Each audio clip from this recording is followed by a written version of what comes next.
Hello दोस्तों, आज हम बात करने जा रहे हैं श्री कृष्ण की द्वारका नगरी के बारे में। आखिर ऐसा क्या हो गया था कि पूरी द्वारका नगरी रहस्यमयी तरीके से समुद्र में समा गई थी। श्री कृष्ण की द्वारका नगरी महाभारत युद्ध के 36 वर्ष पश्चात समुद्र में डूब जाती है। द्वारका के समुद्र में डूबने से पूर्व श्री कृष्ण सहित सारे यदुवंशी भी मारे जाते हैं। समस्त यदुवंशियों के मारे जाने और द्वारका के समुद्र में विलीन होने के पीछे मुख्य रूप से दो घटनाएं जिम्मेदार हैं।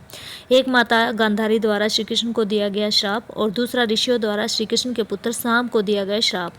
महाभारत युद्ध की समाप्ति के पश्चात जब युधिष्ठिर का राज तिलक हो रहा था, तब कौरवों की माता गांधारी ने महाभारत युद्ध के लिए श्री कृष्ण को दोषी मानते हुए श्राप दिया कि जिस प्रकार कौरवों के वंश का नाश हुआ है, ठीक उसी प्रकार यदुवंश का भी नाश होगा। महाभारत युद्ध के बाद जब 36वां वर्ष आरंभ हुआ तो तरह तरह के अपशकुन होने लगे। एक दिन महर्षि विश्वामित्र, कण्व ऋषि, देवर्षि नारद जी द्वारका आए। वहाँ यादव वंश के कुछ नवयुवकों ने उनके साथ मजाक किया। वे श्री कृष्ण के पुत्र शाम को स्त्री वेश में ऋषियों के पास लेकर गए और कहा कि ये स्त्री गर्भवती है, इसके गर्भ से क्या उत्पन्न होगा। ऋषियों ने जब देखा कि ये युवक हमारा अपमान कर रहे हैं तो वो क्रोधित होकर उन्होंने श्राप दिया कि श्री कृष्ण का पुत्र वृष्णि और अंधकवंशी पुरुषों का नाश करने के लिए एक लोहे का मूसल उत्पन्न करेगा, जिसके द्वारा तुम जैसे क्रूर व क्रोधी लोग अपने समस्त कुल का संहार करेंगे।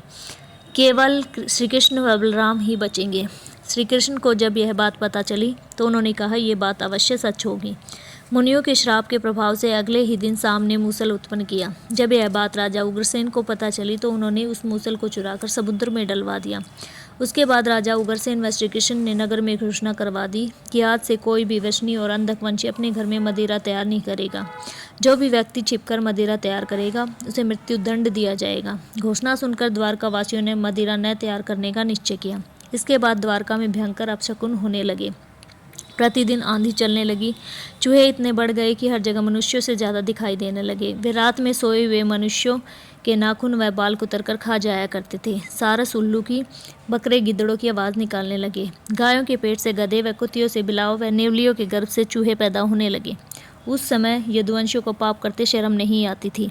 जब श्री कृष्ण ने नगर में होते हुए इन अपशकुनों को देखा तो सोचा कि गांधारी का श्राप सत्य होने का समय आ गया है। इन अपशकुनों को देखकर वह पक्ष के 13वें दिन अमावस्या का संयोग जानकर श्री कृष्ण काल अवस्था पर विचार करने लगे।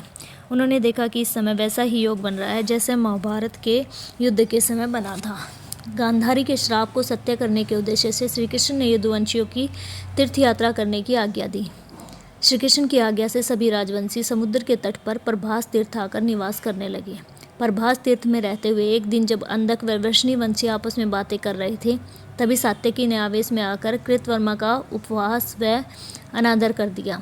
कृतवर्मा ने भी कुछ ऐसे शब्द कहे कि सात्यकी को क्रोध आ गया। उसने कृतवर्मा का वध कर दिया। यह देख अंधक वंशियों ने सात्यकी को घेर लिया और उन पर हमला कर दिया। सात्यकी को अकेला देख श्री कृष्ण के पुत्र प्रद्युम्न उसे बचाने के लिए दौड़े। सात्यकी व प्रद्युम्न दोनों ही अकेले अंधकवंशियों से भिड़ गए, परंतु संख्या में अधिक होने के कारण वे अंधकवंशियों को पराजित नहीं कर पाए और अंत में उनके हाथों मारे गए।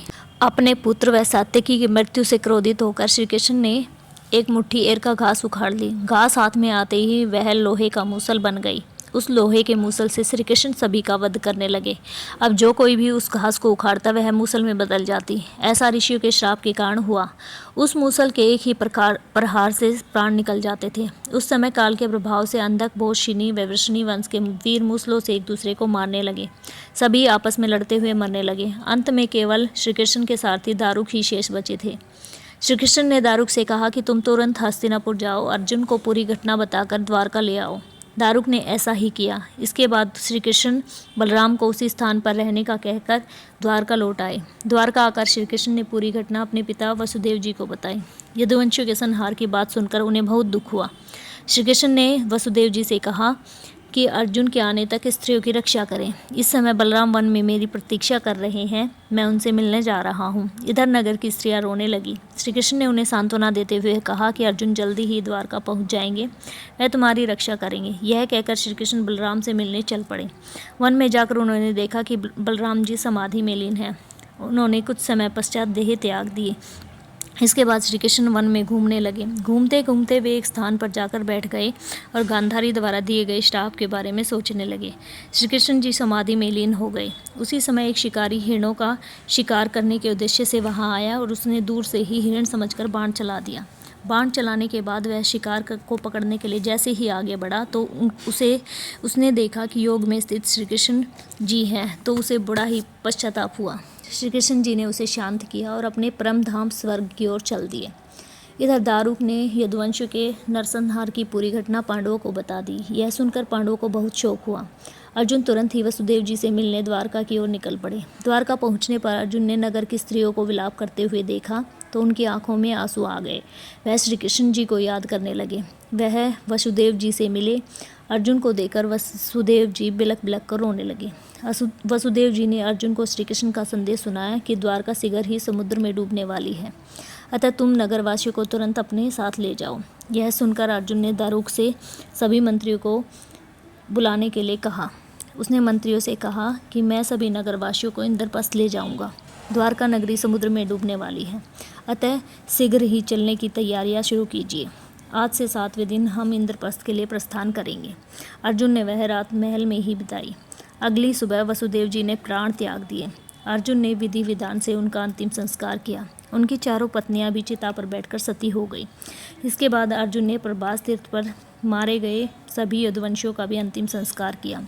7वें दिन अर्जुन सभी नगरवासियों को साथ लेकर इंद्रप्रस्थ की ओर चल दिए। उन सभी के जाते ही द्वारका नगरी समुद्र में डूब गई। ये दृश्य देखकर सभी को बड़ा आश्चर्य हुआ।